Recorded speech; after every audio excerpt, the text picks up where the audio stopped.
What's happening? Happy Friday afternoon to you and yours. Thanks for joining me. As always, of course, I appreciate you. Patriots going for their third win in 4 games on Sunday against the Rams. Here are 3 big questions before we get into the breakdown. Question number 1. Can Gerard Mayo and his coaching staff meet the challenge of beating a staff like Sean McVay's? We've seen the Patriots take advantage last couple of wins against teams that aren't well coached. And you look at last week, I mean, my goodness, Chicago, as bad as it gets from a coaching standpoint. Now, they're going to have to up. The Patriots coaching staff is going to have to up their, know-how, their approach, their coaching techniques, their in-game strategy, the clock, all of that stuff. They have to be better this weekend because Sean McVay is a much better coach. The Rams are a much better coached team. Can Gerard Mayo and company do what they did last weekend against a better coaching staff? The Jets, whatever. Chicago, whatever. Gerard Mayo, his staff, they've proven they're better than the Jets and the Chicago Bears staff, okay? But can they take that next step up? We'll see. Question number 2. How much will the short week and traveling from the West Coast to the East Coast impact the LA Rams? They played on Monday night, so they're working on a short week. Now, Sean McVay and the Rams, they've done good coming off of a short week. But they have the short week and they have the travel across the country. So the kick on Sunday is going to be a 10 a.m. kick for their internal clock. How much will that impact the Rams this coming weekend? Third big question. What's going to give? Which side is going to give? The Rams are 1-3 on the road. The Patriots are 1-3 at home. Which side is going to get that second win? Are the Rams going to win their second game on the road because they haven't been very good on the road? Are the Patriots going to get their second win at Gillette Stadium this Sunday? So some of the bigger picture, bigger questions that I have before we get into the breakdown. All right, now let's get into the breakdown. Let's start with the Patriots offense, Drake Maye and company getting ready to play against this Rams defense. Number 1, this Rams defense is very young. Very, very young, and they have it steadily improved throughout the year. They're a better defense right now than they were at the beginning of the season. They're a much better defense over the past month than they had been during the first month or so of the season. This is a Rams defense that gets better and better and better as they play more. A lot of young, explosive players, steadily improving. Evan Lazar wrote this week at Patriots.com that in the last month, the Rams have the second best defense in EPA per play. Expected points added, of course, a stat that we talk about. They're tough. They are very, very tough. They have lots of creeper pressure. They have, and we've talked about that, right? Creeper pressure. When you actually rush guys that usually cover and you drop guys who usually rush into coverage, you'll see a really decent amount of the creeper packages with this Rams defense. They're very aggressive up front. If you're Drake Maye, if you're Alex Van Pelt, you're thinking of a couple things here. I think of screens. Van Pelt has talked about how important the screen game is fundamentally to his offense. When you go against a young, aggressive defense like this Rams team is, when you go against that kind of a defense, you want to take advantage of their aggression. You want to take advantage of them rushing upfield, coming after the quarterback. The way you do that is by screening against the defense. The way you do that is you run some draws. And I'm not just talking about screens to the running backs. I think some screens to the tight ends. You have those tight end looks where it looks like they're run blocking and then they leak out into the flat. I think you can hit this Rams defense with a couple of those plays. Take advantage of how aggressive this defensive front is because they're going to come after you. So run some screens, run some draws. First on the list, Alex Van Pelt this week. If you're looking at this Rams defense, you're trying to figure out what you need to do to be successful against said defense. The first thing on that list at the tippity top is to limit 2 guys, Braden Fisk and also Jared Verse. Fisk and Verse are really difficult. Really, really difficult to deal with. I mean, when you look at them statistically, Jared Verse, who is a rookie, he's likely going to be Defensive Rookie of the Year. He is third in edge run stop rate, so he does a great job against the run. He's third in edge, run, stop, win rate. And then he's also 12th in edge, pass, rush, win rate. So when you talk about taking on blocks, mano a mano, man-to-man, one-on-one, verse is the third best run stopper on the edge in the NFL right now, according to ESPN. He's the 12th best pass rushing edge in football. Very difficult to deal with. But when you're playing the Rams, you just don't look to the edge. You just don't look to verse, because Braden Fisk, interior defensive lineman, defensive tackle, he's as good as Verse is, another rookie.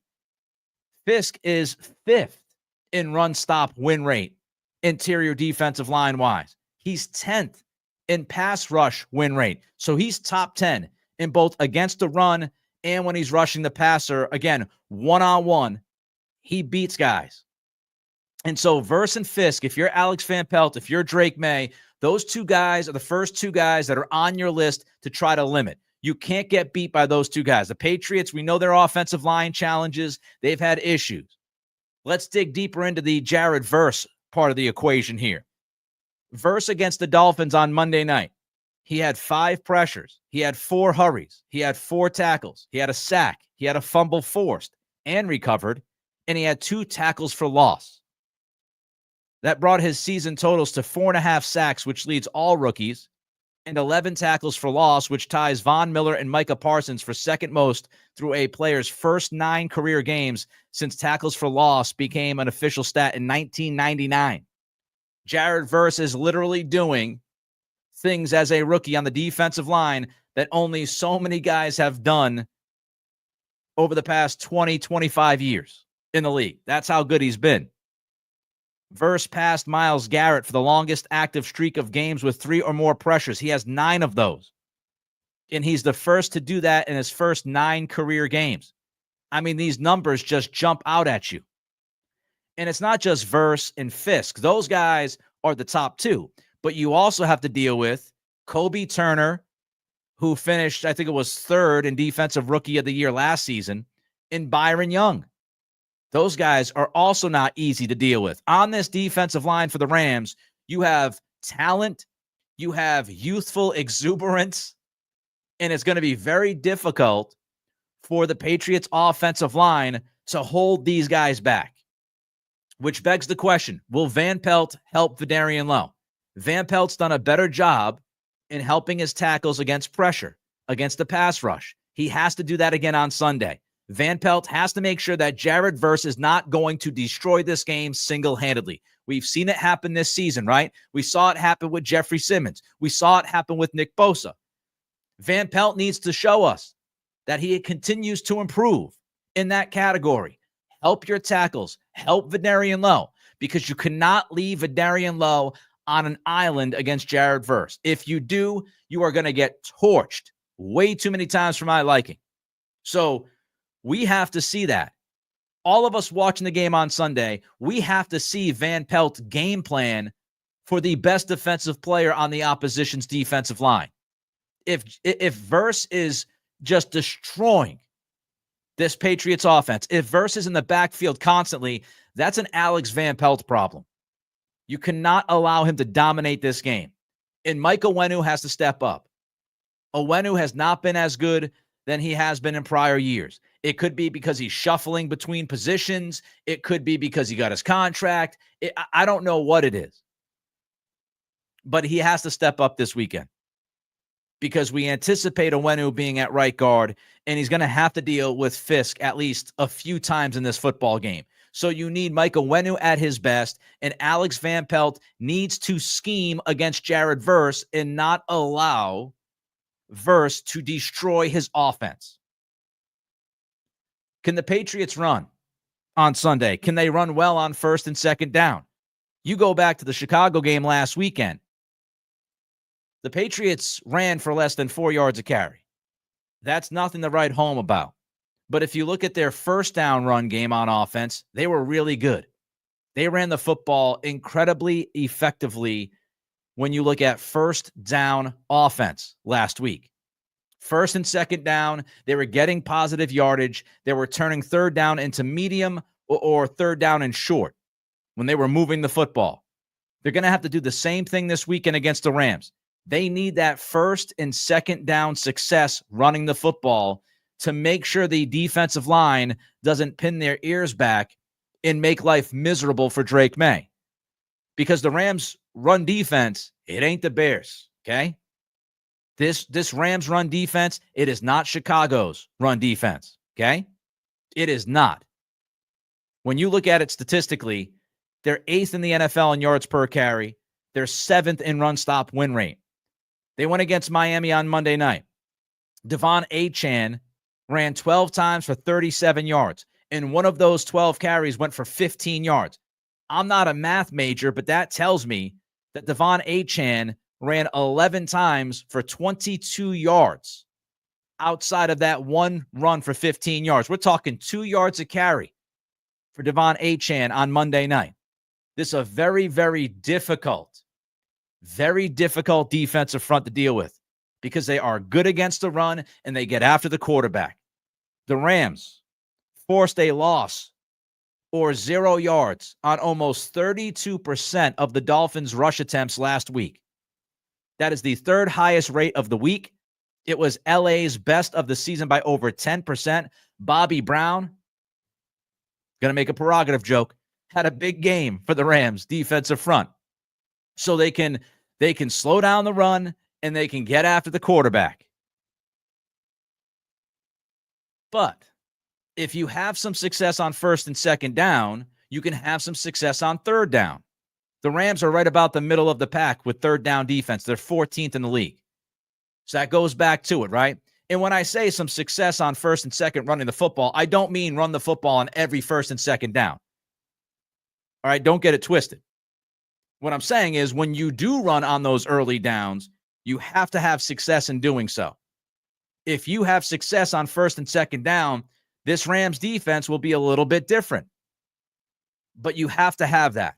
All right, I have a lot more on this game. Before I get to it, I'm going to ask you to do the things that I always ask you to do to help support this program.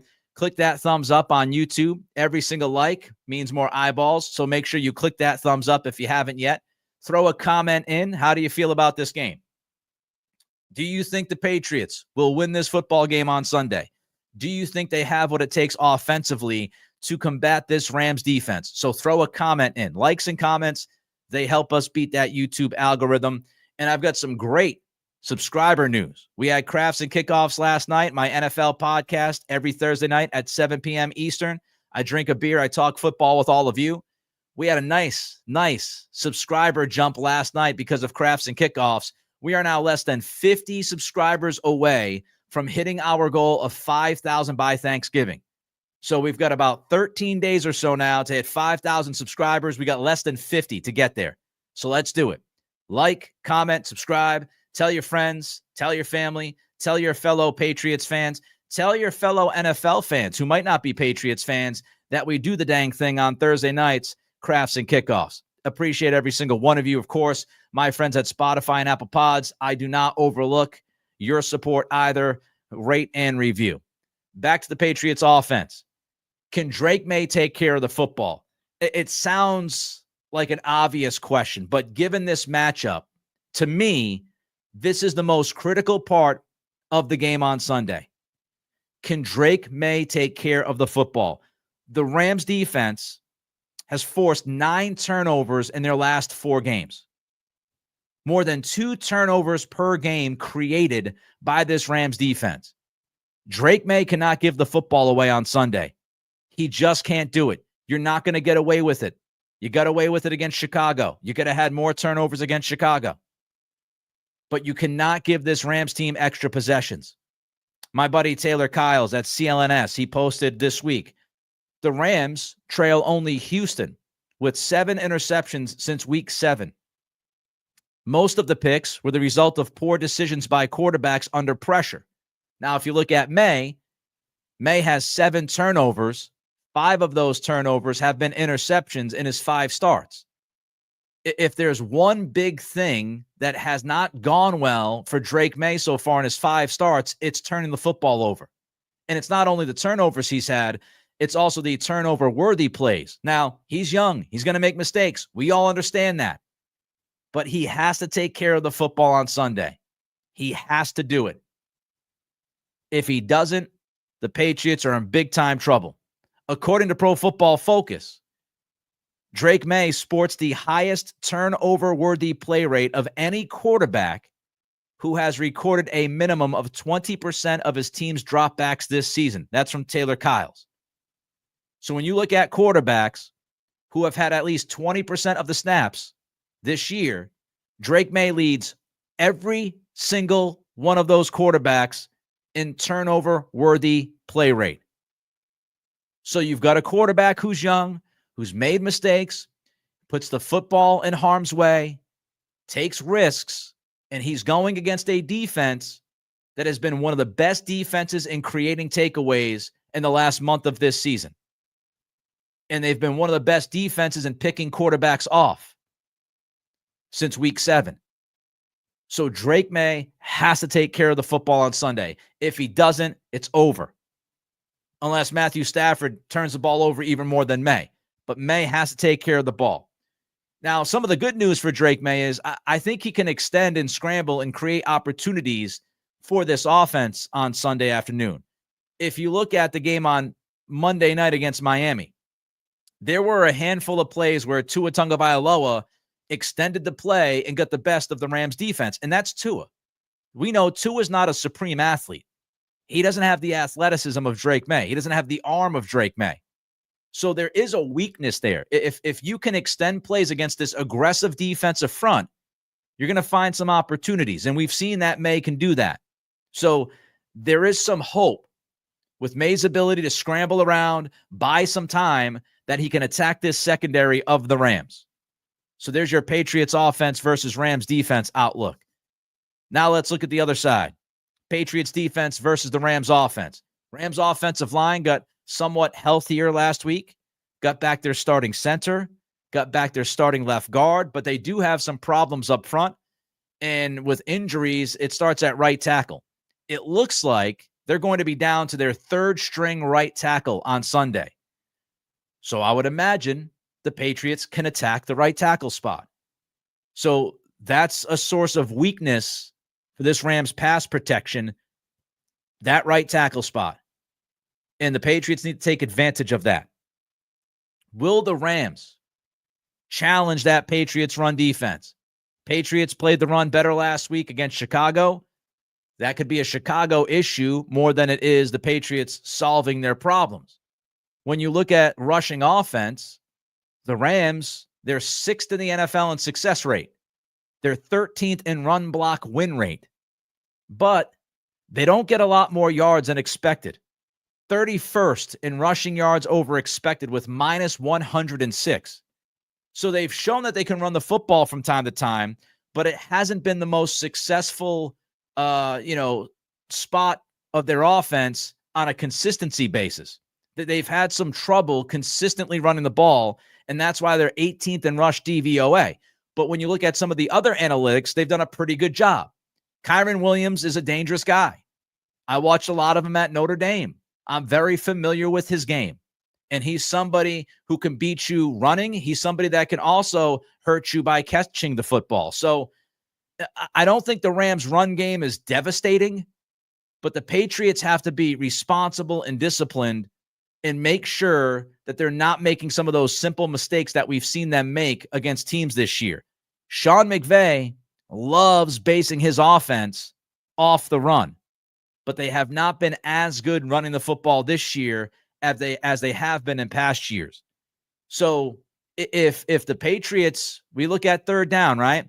If the Patriots can take care of business, early downs, this is a theme offensively, if they can run the football a little bit, if they can get some yardage on first and second down, that Rams defense will not be as tough.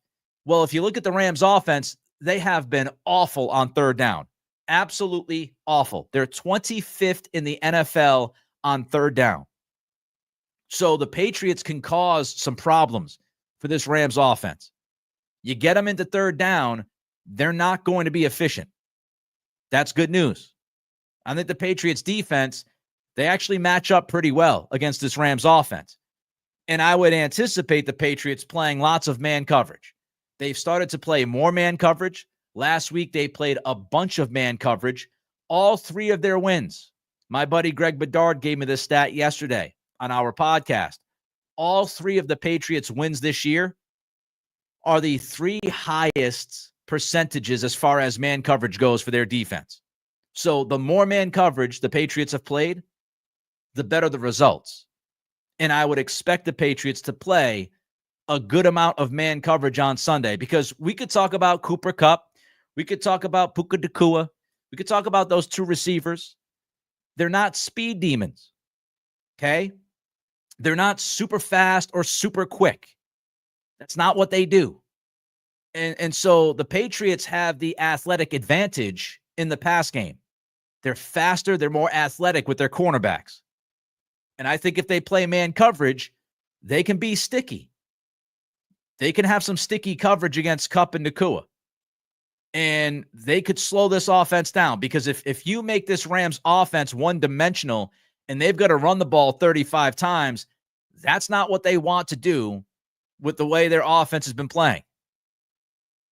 Which leads us to this. If you're playing man coverage, can you get pressure? You need to create pressure when you play man coverage, because the longer you ask your cornerbacks and defensive backs to cover somebody, the tougher that job gets. So if you play man coverage, you want to get home. We saw that last weekend against Chicago. Patriots played a lot of man coverage, and they got to Chicago over and over and over again. They got to Caleb Williams over and over and over and over again. The Rams' pass protection has not been very good.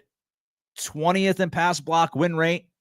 When you look at composite rankings, Computer Cowboy on Twitter does this, right? He lists the composite pass protection rankings, and it takes Pro Football Focus, it takes SIS, it takes ESPN, and you combine those analytics, certain percentages given to each one of those three.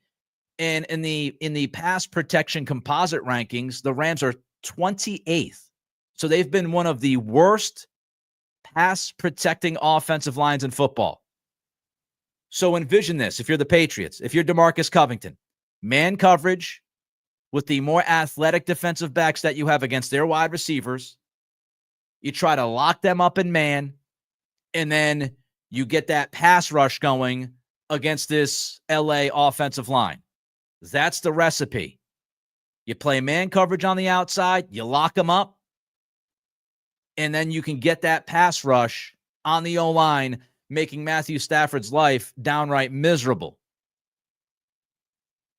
By the way, the Rams, their pass protection, they've had issues, but they have faced the 10th lowest blitz rate in the league. And that's interesting. Teams have not been blitzing the Rams.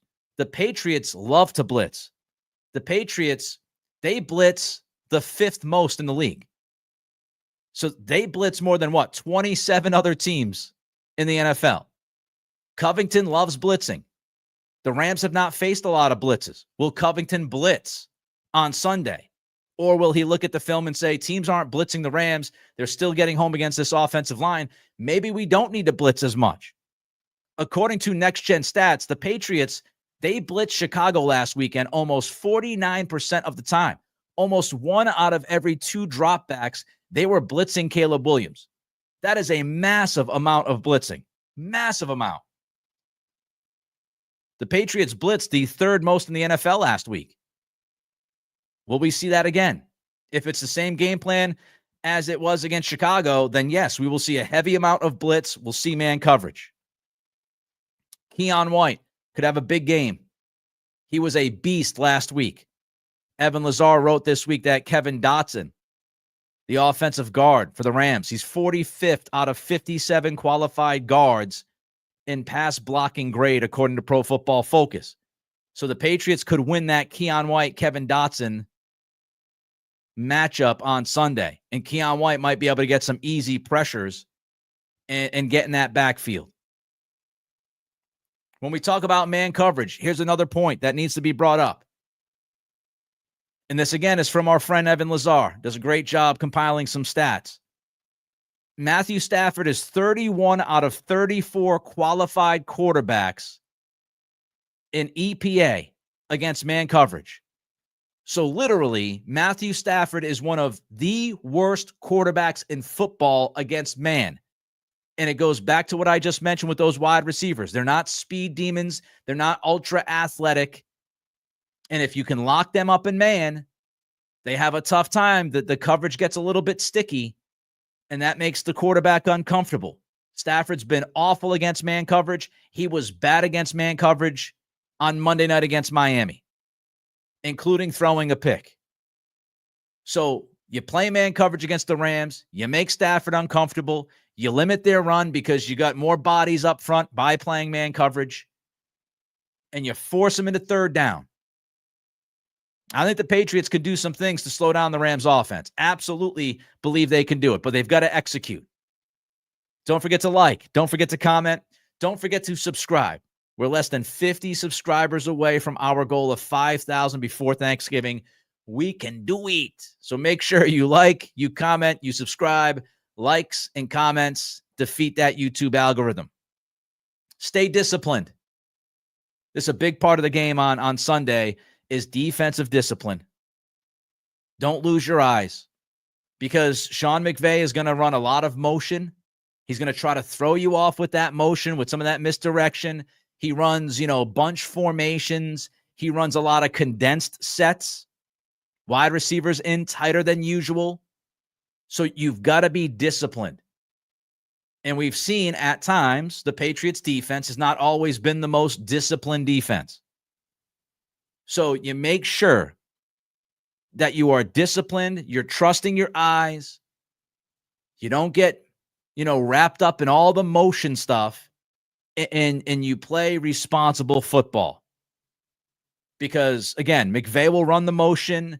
He'll run those bunch sets, those condensed formations. He will, try to hit you big on play action downfield, which is how they get Nakua and Cooper Kupp involved. They'll try to hurt you with the play action. You have to play responsible football. The second level, Sione Takitaki, he's out there. He's got to be super responsible and disciplined. The defensive backs, you can't get sucked in on the play action. Because they will. The Rams will hurt you over the top with big chunks of yardage if you get a little undisciplined out there. And I talked about the Rams and their capability of creating takeaways. Patriots defense has been the exact opposite. The Patriots defense, they have not been able to create turnovers. Mike Reese mentioned this during the week. The Patriots have 8 takeaways this year. They've had 1 takeaway in the last 4 games. Patriots have 1 takeaway in the last month. They have to create 1 or 2 turnovers on Sunday if they want to win this football game. All right, I'll get to my prediction in just a minute. First, let's jump to a super chat. Chris jumps in with a $10 super chat. Thank you, Chris. Nick, folks, 8 commenting. Barmore will play third downs on Sunday. Are you hearing this? Would be great news. I'm guessing he meant folks are. Folks are commenting that Barmore will play third down. I don't think we know what Barmore is going to do, Chris, honestly. And I think trying to figure out what his role is going to be, it's just way too premature. I don't know how many snaps he's going to play. I don't know if he's going to play. Mayo said, earlier today to the media that there's a chance that Barmore can play. Barmore did not practice today, but that was planned according to Doug Kide of the Boston Herald. Doug reported that Barmore, this was all part of it. That they're going to slowly kind of ramp up Christian, and they can't really exert him on back-to-back days. So that should tell you, I don't have any expectations for Barmore. I don't know if he's going to play. If he plays 5 snaps, I'll take it. So I don't know. I don't know if he's going to be ready to play third downs, every third down out there. I'm not sure. It's a mysterious situation, right? He just got off the blood thinners, and he's coming back. So will he be active? We don't know. If he is active, how many snaps does he get? We don't really know. I'd imagine he's going to play some snaps if he's active on Sunday. But how does he feel? When he goes out there, does he feel like he's dragging a little bit? So they've got to be very careful with Christian Barmore. I'm not expecting a lot from him. I'm not. Whatever Christian Barmore can give you, to me, it's icing on the cake because I wasn't sold that he would even be back this year. So to me, I want to take it slow with Christian Barmore and not get too far ahead of myself. All right. Thanks for the 10, by the way, with the super chat. Let's get to the prediction. When you look at the Rams, they've got some bad losses. Rams have some bad losses. Arizona beat them by 31. They lost at Chicago. They lost to that Bears team in Chicago. It was not a good win. I mean, it was not a good loss, rather, on Monday against Miami. Miami looked like they were dead in the water. Tyreek Hill is not super healthy. And then they lose to Miami on Monday night. So they've got some bad losses. 2 of their 4 wins have come against division teams, San Francisco and Seattle. They beat the Raiders, who stink. They did beat Minnesota, which is a good win. So, division rivals, a lot of times you split those games. So outside of the division, they've got 1 easy win against Vegas, 1 not so easy win against Minnesota when you look at those rosters and what those teams do. So it's not like the Rams are running roughshod here, right? Lost a big game on Monday night. They're desperate. They're trying to get to the playoffs. So the Rams are -4.5. The over-under is 43.5. Before I give you my prediction, Terry jumps in with a $20 super chat. Nick's prediction super chat. Well, thank you, Terry. I appreciate that. I appreciate the support. Always means the world to me. And I will use some of that $20 on the first beer I drink in just about probably 90 minutes. Can't wait for that first beer of the Friday. All right, so the Rams -4.5. The over-under is 43.5. Turnovers concern me. From what we've seen from Drake Maye, I just have to expect at least 1 turnover, if not 2 turnovers. The way LA creates turnovers and the way that Drake sometimes hands turnovers to other teams as he's learning through this process, that concerns me. The LA defensive line against the New England offensive line concerns me. But I do think the Patriots have a shot at limiting the Rams wide receivers and getting after Matthew Stafford because of that offensive line and some of the holes they have up front. So, I look at the man coverage. I look at some of the pressure I think they're going to be able to get, extra bodies devoted to slowing down the run game. And I think the Patriots can do a pretty good job of limiting this Rams offense. I've been going back and forth on this game as far as where I think the Patriots are going to land. I feel pretty good about saying the Rams will score about 20 points. I got them at about 20. It's just, do I believe the Patriots will score 13, 17, 20? Where do I fall? Because 4.5 points, it's all the difference in the world, right? If I say 20-13, that means against the spread, I'm taking the Rams -4.5. If I think the Patriots can kick that extra field goal and it's 20-16, now I'm taking the Patriots getting the 4.5. So it's a very difficult game to figure out. And I've been going back and forth on it. I'm going to go with the Rams 20, the Patriots 16. So I'm going to take the Patriots +4.5. If you're into that kind of thing.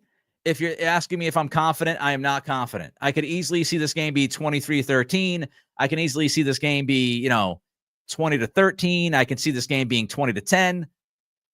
So I'm going to go Rams 20, Patriots 16. I would not be surprised if the Patriots pulled off a win. I do think they could be competitive in this football game. I do think that they can limit that Rams offense. If Drake Maye takes care of the football, the Patriots have a good chance. They have a good chance of walking away with a W on Sunday. But I'm just concerned about Drake Maye, turning the ball over once or twice, and that just changes the entire football game. Kyle Kirk with a $20 super chat. Thank you, Kyle. As always, thanks for the content. Thank you for being here. Just graduated from my IT program. I wish I had a beer. I wish this was Crafts and Kickoffs. I would raise my glass up to you, Kyle. Here's the fake, cheers to you. Tonight when I get to the bar with Kelly, I'll hold up a beer for Kyle Kirk. Congratulations on graduating from your IT program. Hopefully AVP keeps improving. Defense better stay in man coverage. A lot of respect for Stafford, but he's vulnerable. I agree with all of that. Van Pelt has shown some improvements. Gave him some credit last week. He needs to continue that progression. He needs to continue to, protect his players. Again, I don't want to see Jared Verse dominate this football game. It'd be a big step back for Van Pelt in this offense. You've got to make sure that you limit as much as you can guys like Jared Verse and Braden Fisk. You can't allow them to take over the game. So hopefully Van Pelt continues to improve. The defense, I agree with you. I want to see a lot of man coverage. Stafford has played bad against man coverage. I think the Patriots have the corners that they can play man coverage against this team.